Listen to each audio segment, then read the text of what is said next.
কী হলো তো, সুস্মিতা পাল এমন একটা ছেলে দেখে বিয়ে করবে, বিয়ের পর আস্তে আস্তে কেরিয়ার করবে, কিন্তু তার জন্য সবসময় ধৈর্য নিতে হবে।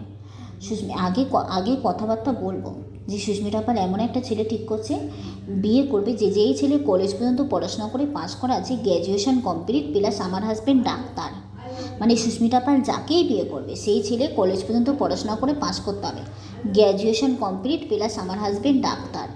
স্কুল কলেজ হোস্টেল খুলতে হবে, আর প্রচুর বড়লোক এবং ফর্সা হবে, আর পড়াশোনায়ও খুব ভালো, মানে ফার্স্ট সেকেন্ড থার্ড বা ফার্স্ট লিস্টে বা সেকেন্ড লিস্টে। তেমন দেখেই সুস্মিতা পাল বিয়ে করবে, না হলে করবে না। আর আমি আমার বোনের জন্য এমন একটা ছেলেই ঠিক করব, যে আমি আমার বোনকে বিয়ে দেবো, তো মানে আমরা যেগুলো পাইনি সেগুলো বিয়ের পর যাতে আমরা সুখে থাকি।